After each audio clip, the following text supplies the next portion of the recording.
నేను నా ఫ్రెండ్ ఆనంద్ సాయిని, హరీష్ పాయిని, ఇంకో ఇద్దరు ముగ్గురితోటి సెకండ్ షోకి వెళ్ళా. సెకండ్ షోకి వెళ్ళి ఇంటికి వస్తే కింద మా నాన్న, ఇంట్లో పైన రూమ్లో పడుకోవాల్సిన మా నాన్న కింద కుర్చీ వేసుకొని ఓ నీల్ కమల్ చైర్ వేసుకొని నా కోసం వెయిట్ చేస్తా ఉన్నాడు. ఎక్కడికి రా వెళ్ళామని. షూటింగ్ అన్నాడు. షూటింగ్ అన్నాడు, సినిమాకి వెళ్ళానంటే ఆయన ఎట్లా తిట్టాడంటే నన్ను నేను చాలా తప్పుడు పనులు చేసేస్తున్నట్టుగా, ఏదో బార్లో కూర్చొని తాగేసినట్టుగా. నేను అప్పటికి కొంచెం గుండె ధైర్యం తెచ్చుకొని చెప్పాను, అక్కడ మా నాన్నంటే భయం. చిన్నప్పుడు చాలా కొట్టేవాడు మా నాన్న మమ్మల్ని.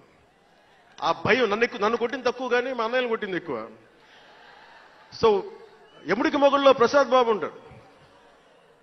చిరంజీవి గారు పక్క వ్యక్తిని కొడితే ఇతను లైన్లోకి వచ్చేస్తాడు. అక్కడ నేను డిసిప్లిన్లోకి వచ్చాను. అట్లాగే వీళ్ళని కొడితే నేను డిసిప్లిన్లోకి వచ్చాను. నాకు ఆయన కొట్టక్కర్లేదు, నేను డిసిప్లిన్గా ఉంటానని.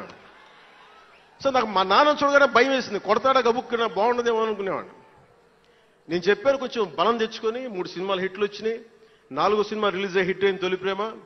నానా నేను హీరో నన్న సంగతి కూడా మర్చిపోకు, నువ్వు అర్థం చేసుకో అని చెప్పాను. ఇంకా ఎక్కువ తిట్టాడు.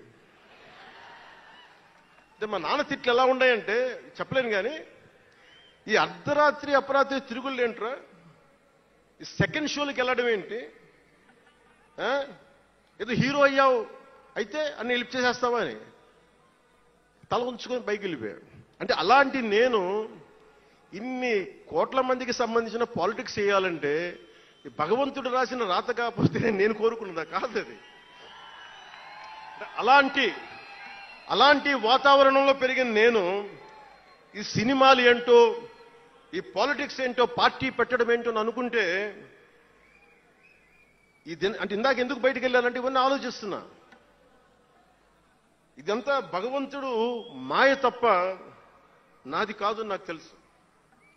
అలాంటి జీవితానికి దారి ఏర్పరిచింది, ప్రజా సమస్యలపై నిలబడేలా చేసింది, పార్టీ పెట్టనిచ్చింది నాలోని భావ తీవ్రత.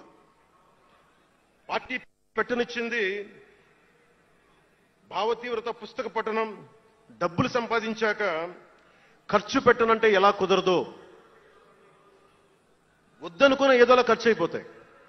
అలాగా కొంత జ్ఞానం వచ్చాక, కొంత చదివాక, కొంత చెయ్యగలిగే సత్తా ఉన్నాక నేను ఊరికనే కూర్చుంటాను, నేను ఏమి చెయ్యనంటే జీవితం అలా ఉండనివ్వదు.